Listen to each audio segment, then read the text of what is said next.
Good Morning Business. Business Plan.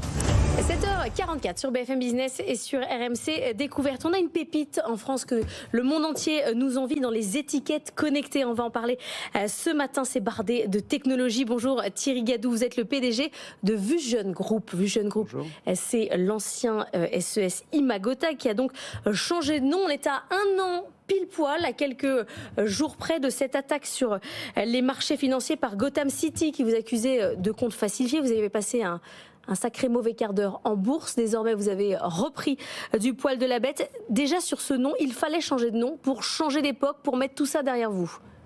Non, pas du tout. Ah non. Non, pas du tout. SES Imagotag existe toujours. C'est le numéro 1 mondial des étiquettes électroniques, mais ça fait partie du groupe Vusion. Et Vusion Group est un groupe plus diversifié, spécialisé dans toutes les technologies, l'Internet des objets, de l'intelligence artificielle, du traitement des données, qui courent tous à une même mission, qui est moderniser le commerce.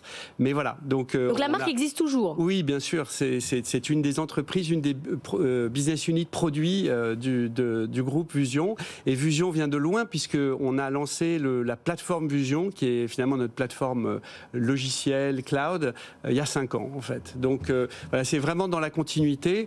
L'affaire dont vous parlez, qui est une manœuvre un peu frauduleuse de déstabilisation. Manipulation de cours. Voilà, manipulation de cours et en fait a plutôt retardé le changement, enfin ce nouveau nom du groupe, mais ça l'a plutôt retardé. C'était planifié depuis longtemps et Vusion est bien connu de nos clients puisque c'est le nom de notre plateforme. Alors vous avez signé un contrat colossal avec Walmart, le numéro 1 des hyper et supermarchés évidemment aux États-Unis. Ils entrent à votre capital?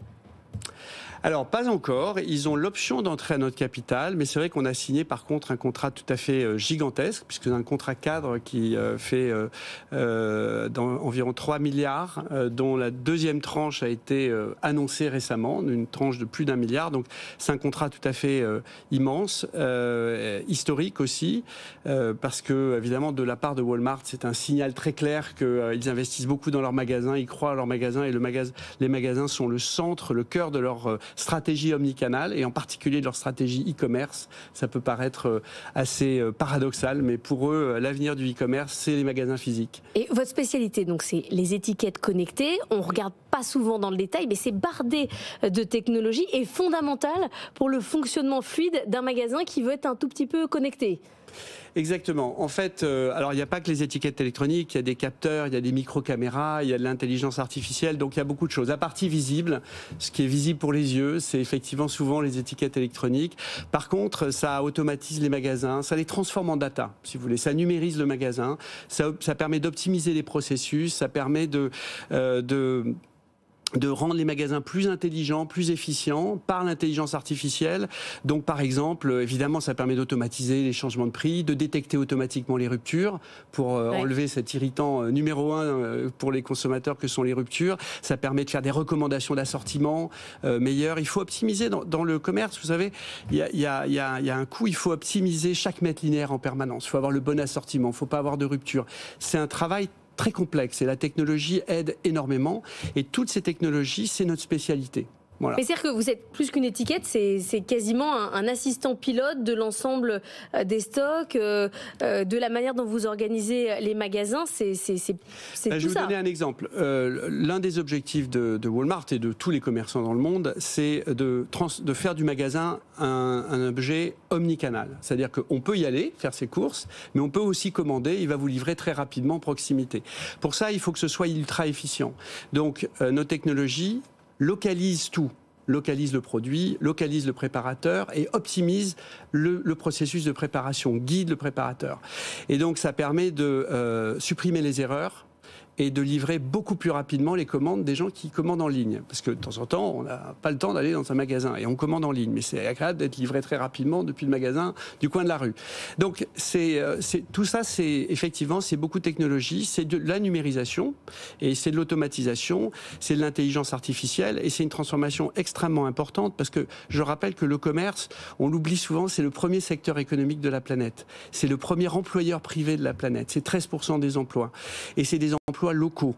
Donc plus vous revaloriser ces emplois, plus vous les préservez, plus vous avez un impact positif sur la ville, sur le vivre ensemble, sur la sociabilité, sur l'emploi local, etc. Sur plein de choses. Et sur l'empreinte carbone, puisqu'on a montré, il y a encore pas longtemps, au World Economic Forum, on a fait le calcul de ce que cette évolution du e-commerce basée sur les magasins allait économiser en termes d'empreinte carbone, et c'est colossal. Vous m'avez dit Walmart n'est pas encore entré au capital, donc c'est prévu, c'est organisé, c'est quoi le deal? En fait, Walmart a la possibilité d'entrer au capital, de monter jusqu'à 10%. Ça, c'est prévu. Simplement, ils ont une condition, il faut qu'ils aient fait déjà plus de 700 millions de chiffre d'affaires avec nous pour avoir cette autorisation qui commence. Voilà. D'accord. Donc, ça va arriver très vite puisqu'on vient de signer une nouvelle commande d'1 milliard, la première de notre histoire, et je crois une des premières pour une entreprise européenne avec Walmart. Vous avez retrouvé un cours de bourse pas complètement de ce qu'il était avant de l'attaque de Gotham City. Ça peut arriver à n'importe quelle boîte. Qu'est-ce que vous dites à ceux à qui ça peut arriver demain, comme ça, une attaque sur son cours où il faut se justifier de ses comptes, avec des attaques qui sont facialement quand même assez graves? Écoutez, bon, d'abord, ce que je leur dis, c'est que on peut surmonter ce genre de choses. Ça fait partie manifestement de la réalité des marchés aujourd'hui. C'est pour moi une forme de délinquance en col blanc, mais ça fait partie de la réalité, on peut en sortir. Moi, je vois, on a eu notre assemblée générale cette semaine, mercredi. Il y a eu un taux de participation très élevé, 81%, c'était assez exceptionnel. Et toutes les résolutions ont été votées à une très très forte majorité. Le message des actionnaires était très clair. Les thèses, les controverses fabriquées par ces vendeurs à découvert pour faire baisser le cours n'ont aucune crédibilité.